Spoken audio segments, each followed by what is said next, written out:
Hi, I'm Tim Johnson, Senior Editor at American Woodworker Magazine, and today I'd like to show you how to cut traditional square-shouldered mortises. But instead of using a mortising machine, I'm going to show you how to cut them using a drill press with a mortising attachment. Now, I know what you're thinking. Those drill press mortising attachments don't work, they're a big waste of money. But I'm here to tell you they do work, and they cost a heck of a lot less than a mortising machine. Now, the mortising attachment accessory kits come two ways. Either they're dedicated for the machine that you have, or they're universal. Universal kits are made to fit drill presses of several different sizes. Now, they also come with a lot of parts that we won't be using, but there are a few parts that you have to have. They include the chisel holder, and the chisel holder on a universal set usually comes with bushings that allow you to adapt it to fit your drill press. And the critical dimension is the diameter of the stop collar on the quill of your drill press. You also get a fence, and with the fence comes a hold down that mounts on the fence. The other thing that you need, of course, is a mortising chisel set. Sometimes the chisels are included in the drill press accessory kit, and sometimes you have to buy them separately. These are the only parts that we're going to need, and now I'm going to show you how to install them on the drill press. The first thing I want to show you is the fence. And you'll notice that I've attached it to its own table.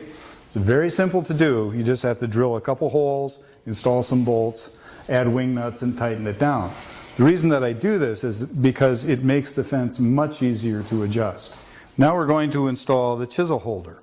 The first step is to install the two bushings, which are these split rings, and I'm putting them together. I'm keeping the splits aligned, and then I slide them up and onto the stop collar and snug them all the way to the top. And I noticed I've kept those splits aligned. After that, I'm going to slide the chisel holder itself, keeping the split in the front of it aligned. And now I just tighten it down. And it's important to tighten this snug, because you don't want this thing to slip when you start cutting the mortises. Now it's time to install the mortising bit, which you can see is a two-part device that consists of a hollow square chisel and an auger that fits inside. Now, when you install these two parts, it's important that you leave a slight gap between the auger and the chisel. You don't want them snug against one another, or it won't work. And the way to do that is to set both pieces together underneath the holder, and then push the chisel all the way up until it fits against the shoulder of the holder. But instead of tightening it there, drop it down about 1/16 of an inch and lock it in place. Next, take the auger and slide it up into the collet. Now, if your auger happens to be too long, it's not a big deal. All you have to do is get out your hacksaw and shorten it. As I said, take the bit up until it fits tight, and then tighten it, tighten the chuck, and finally loosen the chisel, slide it up against the shoulder, and tighten it.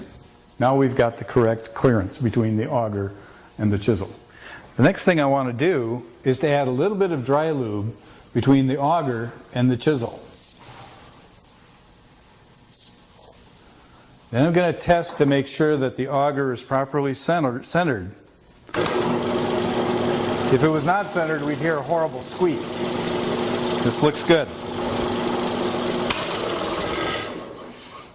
One other thing that's important is to set the speed of the drill press correctly. These bits work the best with speeds between 1,000 and 1,500 RPM. So I've set the speed of this drill press at 1,500 RPM. The next step is to adjust the fence relative to the chisel. And to do that, I need the workpiece. Now I'm going to cut a mortise in the middle of this surface. And so right now I'm just going to eyeball it. I'm going to move the chisel down close to the surface, lock it in place, eyeball the center, and install the first clamp. Now, this will allow me to pivot the other end to make a precise adjustment. Now you can see that I've drawn the center line of the mortise as well as the two endpoints. And my job now is to align the center point of the auger bit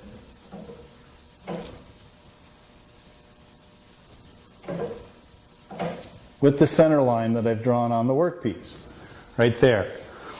Now we're good to go. All I need to do is install the other clamp.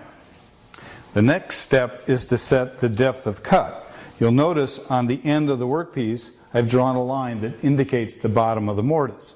So all I need to do is lower the chisel down to that line. And what I want to line up is the arch, the top of the arch on the side of the chisel with the line. That will assure that I make a deep enough cut. And the depth is set. Now we're going to install the hold down. This is the hold down, and it mounts on a rod.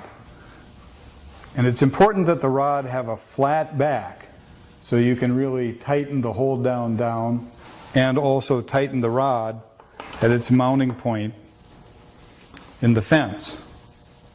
A flat spot gives you much greater purchase than a round rod. And when I position the hold down on the workpiece, it's important that the hold down is flush with the workpiece. If it mounts crooked, so that the bottom edge of the hold down is not in contact with the workpiece, get out your file and file it until it does. And make sure that the bit isn't going to run into the hold down once you've got it tightened in position.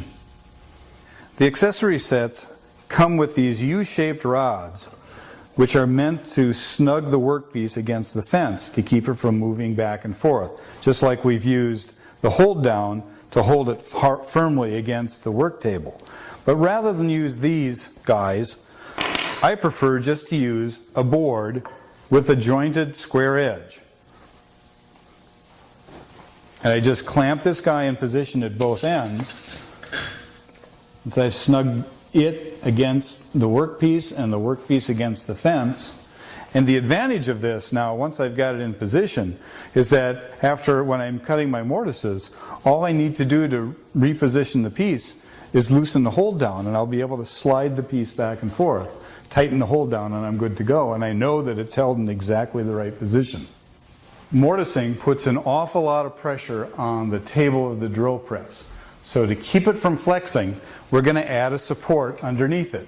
Now this support is just made out of 2 sticks of wood with a piece of sandpaper glued to one of them and a couple of clamps. This makes it adjustable. I've already adjusted it for height, so all I have to do is wedge it in place. There. Now we're ready to start cutting the mortise. Finally!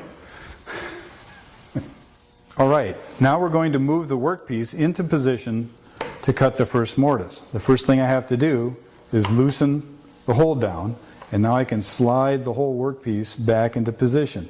Remember this line that I drew? That's the top of the mortise. And what I want to do is align the outside edge of the chisel with that line. There we go. I'm going to lock the hold down in position, and we're ready to cut.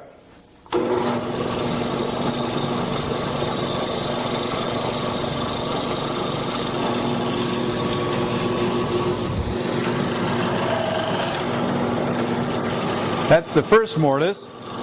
Now what we're going to do is move to the opposite end. Align the chisel with the line that marks the bottom of the mortise.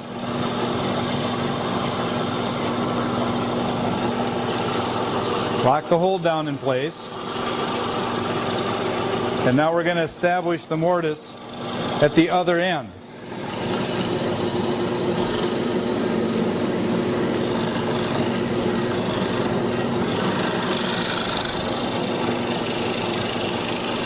Next, we're going to move to the center. The idea here is that when you use these chisels, You always keep all four sides engaged or the front and back engaged. You don't want to have three sides engaged or else the chisel will deflect.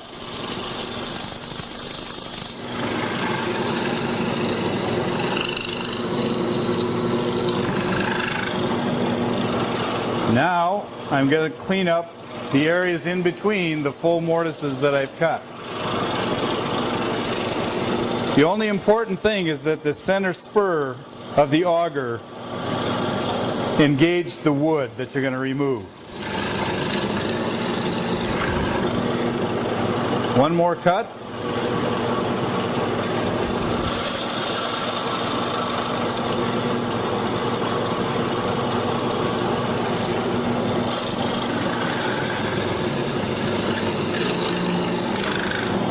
Now you can, after we've cut those four, there's no crime in just sliding a little bit to clean up the shoulders.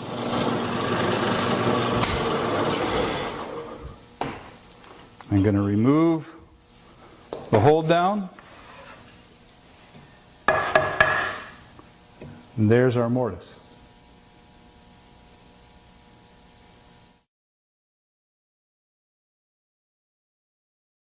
Hi, I'm Tim Johnson, Senior Editor at American Woodworker Magazine, and today I'd like to show you how to chop traditional square-shouldered mortises. Today I'd like to show you how to cut traditional square-shouldered mortises.